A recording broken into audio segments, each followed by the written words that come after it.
namin mag-ama is naipakita ko sa kanila sa murang edad nila na posibleng mangyari yan sa aming negosyong Fairview. Ang dami dito turista.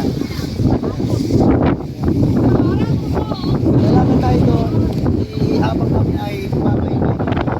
Sundan ko namin na i-cover natin yung loob dito ng view. Ang ganda po ito sa loob ng Crystal ano ba to? Crystal Island. Dami po rito lakas ang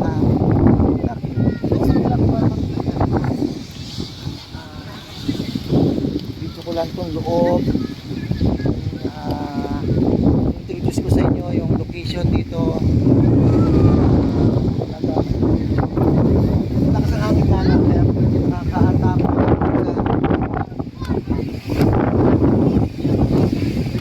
Nak, mag-video ko ng sarili mo. Sige na.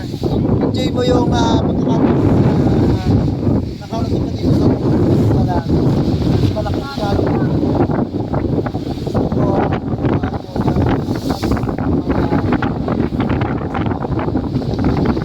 Dito po ngayon sa Crystal Island. Dito po papasok sa dito yung mga tourist. So dito maganda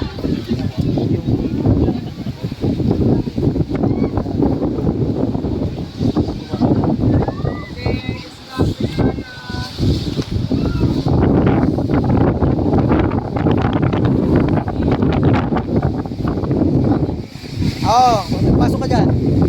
Keep it.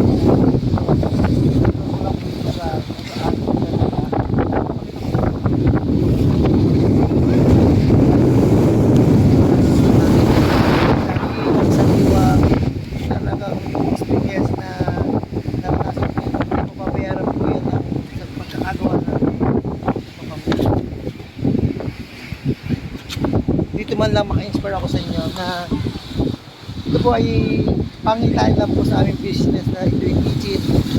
Sana pag-pray niyo po ako, ma-reach ko yung namin kinukunta. Isa pa pong napakagandang goal set po namin yan. Dito mag-ulit pa yun. Dahil makikita ko yung side. Ganda. Talagang may enjoy mo yung bawat location dito sa loob ng Crystal Island. Yan.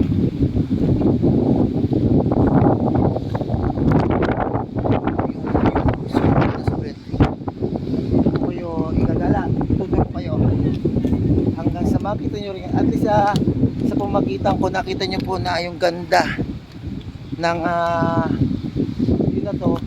Pakita ko. Nak! Where are you? Fred, halika! Sama kita sa vlog para makita mo na tayo magkasama rito habang tayo naglalakad na. Halika! Enjoy lang natin itong part ng ating journey dito sa loob ng Crystal Island. Mamaya tayo mag-picture. Sabay ka sa akin habang naglalakad tayo. Yeah. Kasama ko po dito anak sa Crystal Island. Sarap kasama mo yung anak mo na mamasyal. Minsan kasi busy rin ako sa work ko talaga. Bihira lang ang time ko sa kanya. Pero top notcher po sa school. Yung regalo ko sa kanya sa pagsisimula sa pag-aaral. Pero balang araw gusto ko niya matutunan din niya na maganda itong aking itinuturo sa kanya business. Ini-inspire ko siya sa gawain. Ito yung ikot ko sa Crystal. Yung ganda dun oh. Ng rock, makikita mo dito na, silip natin dito itutur lang natin sila para sulit yung ating bakasyon lang dito sa wow, amazing. Kita mo napakalakas ng hangin, hindi mo hawakan ng cellphone mo napakalakas ng hangin kaya nga hindi pwedeng hawakan dito cellphone, madadala oh hataw ng hanga, hawakan mo sa kita ka, makamalipar ang lakas yung ganda ng video mamaya tayo mag video papalik na video lang na, video mo save mo rin yan, anak, ikot lang tayo mamaya yung picture taking namin kasi palabas ang gagawin namin pag picture taking kailangan namin malibot to para makita nyo yung ganda. At least kahit pa paano maka-inspire kami sa inyo na nakita nyo rin yung lugar kung saan kami nagpunta ng anak ko. Nakaliga, sabay tayo. Feel natin yung ating bonding moment. Gusto ko maging mapagpasalamat ka kay daddy kahit naging busy ako sa ganitong business.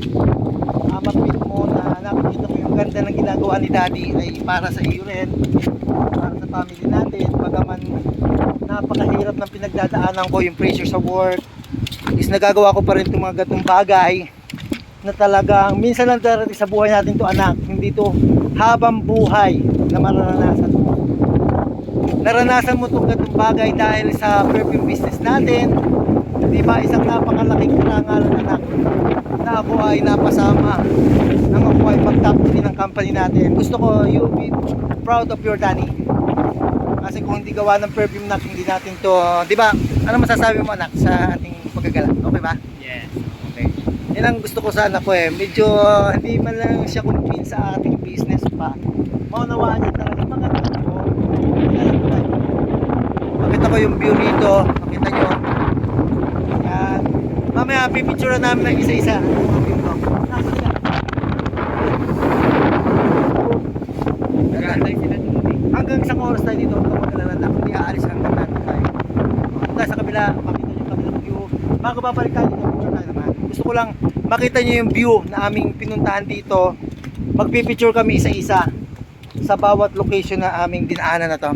Gusto ko lang mai-ano sa inyo, mai-tour yung aming bawat lugar. Ay, sumabit na. Kasi ito, souvenir na to ng ating buhay na yung makita mo yung ganda dito sa Crystal Island.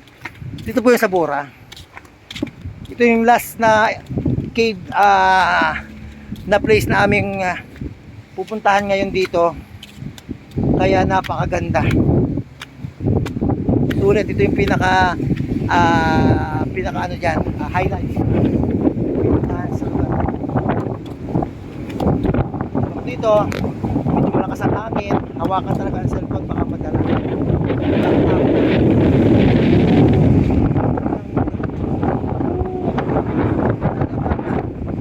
Mararanasan mo. Nakakalikan na ang ganda rito. Sulitin mo dito anak, makikita mo yung ganda. Halika. Nakita yung alon, hataw. Talagang sulit. Talagang hindi mo ba igagrabin anak? Talagang hindi pa tapos ni daddy. Nakita mo na sarap, diba? Ganda view. Kita mo yung dinaanan natin na yun ang kabilang isla. Tingnan mo yung palo ng hangin dito. Ilalim. Amazing. Ang creature ng ating Panginoon. Napakaganda. Sulit yung pagpapagod na ginawa ko ng isang taon na may kasama po itong free travel. Dito sa kabilang side, makikita mo pagpapaba mo rito, kabilang side ng lalim niya, no? Biro mo, oh. Ay, nakakatakot tingnan. Anak, tingnan mo nak, nakakalula. Anak. Oo, baka mahulog ko dyan. Anak. Yan ang dalagat. Ito yung kabilang side, oh. Thank you Lord. Na-experience namin itong ganitong habang kami ay patuloy na nagsisipag. Last part doon sa kabilang side na. Tapos picture taking na tayo. Bawat view naman, picture na natin. Ha? Huwag mapapagod. Ano mo, enjoy mo. Kasi minsan lang yung anak, may kukwento mo yan pag nag-asawa ka, magpamilya. Kasi pag tayo kapos sa income, mahirap makapunta rito. Aminin natin yan. Pag hindi nyo aaminin yan, hindi tayo gagawa ng dagdag source of income. Ako, I accept na napakahirap kung wala tayong sapat na income, yung kita lang ating susundan, napakahirap po mangyari sa buhay natin to. Pero dahil sa pagbi-business po ng pabango, natupad ko po yung mga makapag-travel ng free po yan. Di ba, nak? Itong ating free travel, bigyan ng company natin ng pabango.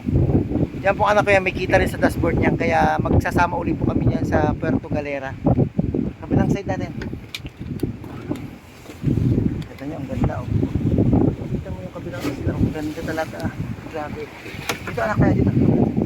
At lahat ng view anak, meron tayong nakuha.